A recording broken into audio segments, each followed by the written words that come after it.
अस्सलाम वालेकुम। Choice news खुसूसी रिपोर्ट में आपका खैर मक़दम है।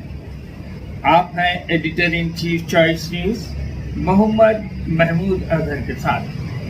पेश खिदमत है ये खुसूसी रिपोर्ट।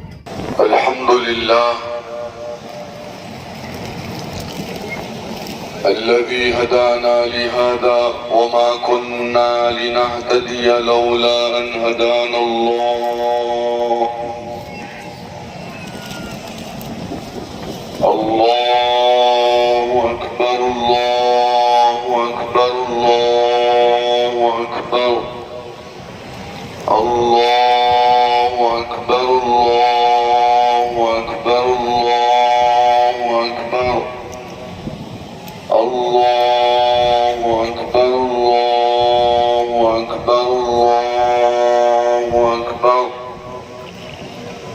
لا إله إلا الله والله أكبر الله أكبر ولله الحمد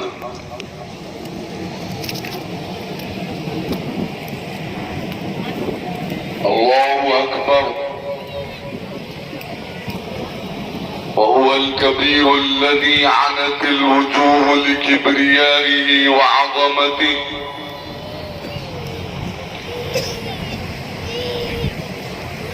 الله أكبر وهو الحي القيوم الذي دبر الكائنات بحكمته الله أكبر وهو القادر الذي أبدع الموجودات وعمها بإحسانه ورحمته الله أكبر كبيرا والحمد لله كثيرا وسبحان الله بكرة وأصيلا وأشهد أن لا إله إلا الله جعل في تعاقب الأعياد عبرة لأولي الأبصار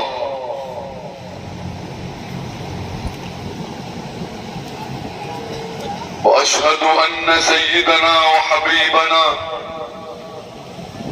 وعظيمنا وكريمنا وقرة أعيننا وسندنا ومولانا محمد رسول الله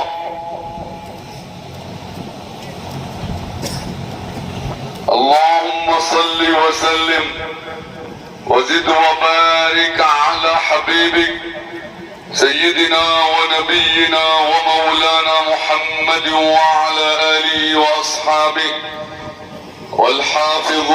والحافظين لحدود الله العاملين بأحكام الدين أما بعد فيا أيها الإخوة المسلمون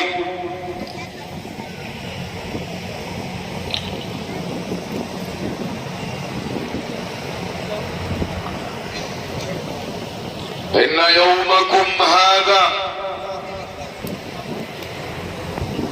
يوم سرور لمن صحت نيته وقبل صيامه وقيامه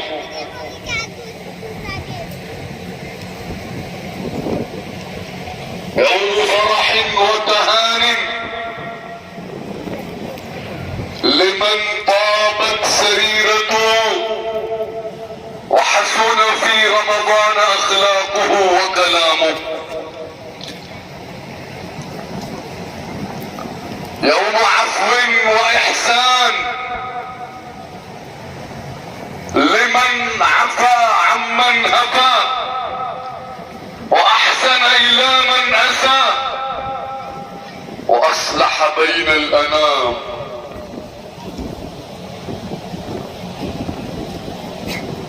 هذا يوم عيد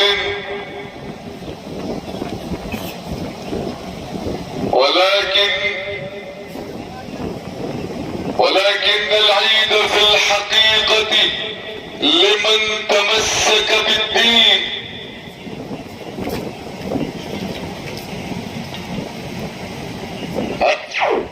الفلاح والنجاح. لو كان المسلمون فيه مؤتلفين متحدين. هذا يوم سعيد لو كنا لمستقبلنا عاملين. في هذا اليوم المبارك يتجلى على المخلصين بمزيد الإنعام، ينظر فيه إلى أهل الصدق والوفاء والمودة والمحبة،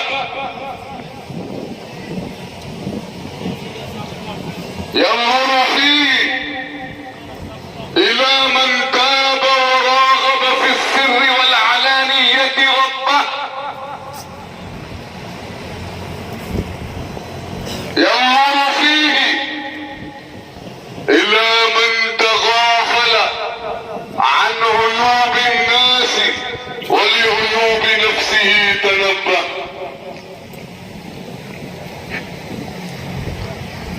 يعز فيه من طهر قلبه من الحقد والحسد وتأدب بآداب الإسلام.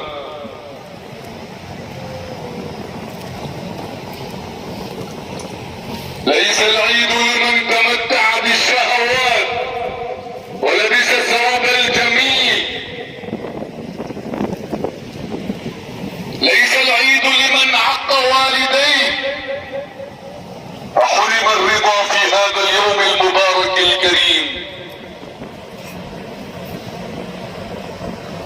ليس العيد لمن يحسد الناس على ما آتاهم مولاهم من فضله العميم المزيد.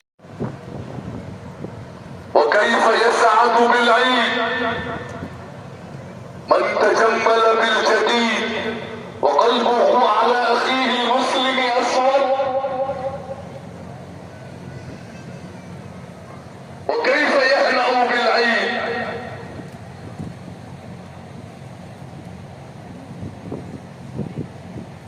من أضاع أمواله بالملاهي وبيوت الفسوق والفجور ويمنع حق الفقراء والضعفاء ولا يخاف يوم البعث والدين؟ وكيف يفرح بالعيد من أصر على العداوة والخصام؟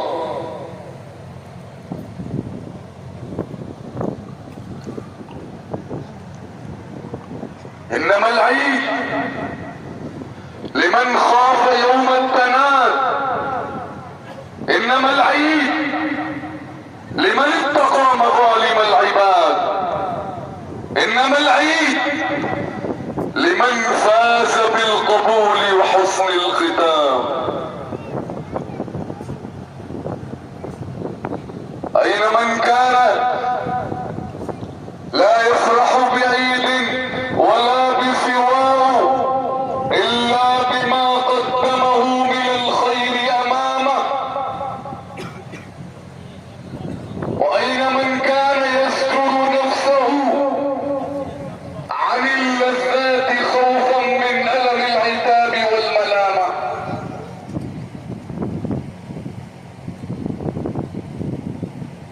وأين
وعن ابي هريرة رضي الله عنه قال قال رسول الله صلى الله عليه وسلم ان الله تعالى لا ينظر الى اجسامكم ولا الى صوركم ولكن ينظر الى قلوبكم فطهروا قلوبكم من الحقد والحسد.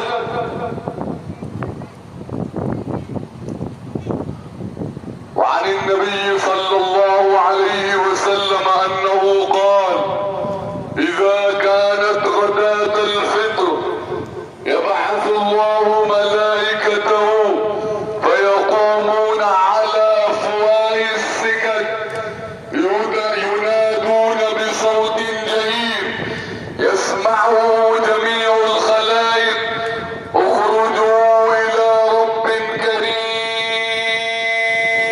يغفر الذنب العظيم. فاذا برزوا الى المصلى يقول الله تبارك وتعالى يا ملائكتي ما جزاء الاجير اذا عمل عمله فتقول الملائكة الهنا وسيدنا جزاؤه ان يوفى اجره فيقول الله تبارك وتعالى يا ملائكتي اشهدكم اني جعلت ثوابهم من صيامهم وقيامهم رضائي ومغفرتي. يا عبادي سلوني فوعزتي وجلالي لا تسألوني اليوم في جمعكم هذا شيئا لآخرتكم إلا أعطيتم ولا شيئا لدنياكم إلا نظرت إليكم فوعزتي وجلالي لأسترن عيوبكم ولا أفضحكم ولا أخزيكم انصرفوا إلى مغفورين فقد أرضيتموني فرضيت عنكم. وعن ابي هريرة رضي الله عنه قال قال رسول الله صلى الله عليه وسلم من صام رمضان واتبعه ستا من شوال فكأنما صام الدهر كله او كما قال صلى الله عليه وسلم. بارك الله لنا ولكم في القرآن العظيم ونفعنا وإياكم منه بالآيات والذكر الحكيم انه تعالى جواد كريم ملك بر رؤوف رحيم ورب غفور حليم. الحمد لله حمدا كثيرا كما امر واشهد ان لا اله الا الله وحده لا شريك له ارغاما لمن جحد به وكفر واشهد ان سيدنا ونبينا ومولانا محمدا عبده ورسوله سيد الخلائق والبشر. اللهم صل وسلم وزد وبارك على حبيبك سيدنا ونبينا ومولانا محمد مصابيح الغرر.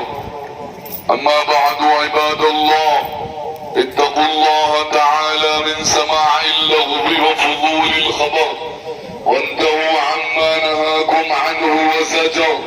حافظوا على الطاعة وحضور العيد والجماعة واعلموا ان الله سبحانه وتعالى امركم بامر بدا فيه بنفسه وثنى بملائكته المسبحة لقدسه وثلث بكم ايها المؤمنون من برية جنه وانسه فقال تعالى مخبرا وامرا ان الله وملائكته يصلون على النبي يا ايها الذين امنوا صلوا عليه وسلموا تسليما.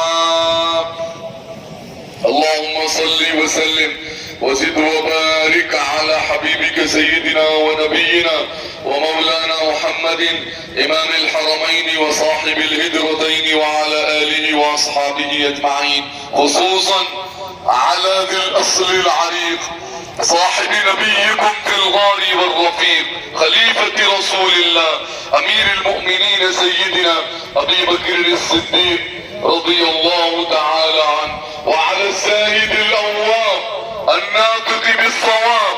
الذي كان رأيه موافقا بالوحي والكتاب، ومزين المسجد والمنبر والمحراب، خليفة رسول الله أمير المؤمنين سيدنا أبي حفص عمر بن الخطاب رضي الله تعالى عنه، وعلى ذي النورين والبرهان من استحيت منه ملائكة الرحمن، خليفة رسول الله أمير المؤمنين سيدنا عثمان بن عفان رضي الله تعالى عنه، وعلى أسد الله الغالب ليث بني طالب مظهر العجائب والغرائب، خليفة رسول الله أمير المؤمنين سيدنا علي بن أبي طالب كرم الله وجهه ورضي الله تعالى عنه، وعلى ولديه السعيدين السبطين الشهيدين سيدنا الإمام أبي محمد الحسن وسيدنا الإمام أبي عبد الله الحسين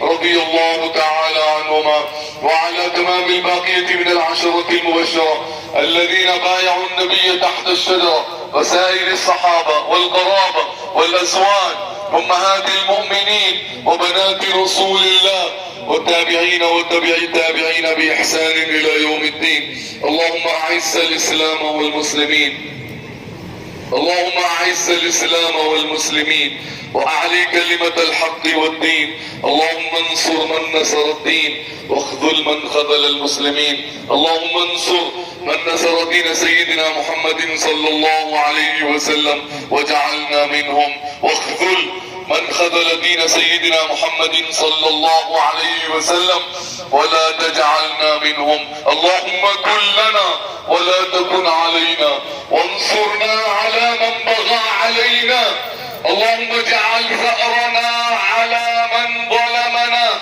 وانصرنا على من عادانا، اللهم لا تجعل مصيبتنا في ديننا، ولا تجعل الدنيا أكبر همنا ولا مبلغ علمنا، ولا تسلط علينا بذنوبنا من لا يخافك ولا يرحمنا يا رب العالمين.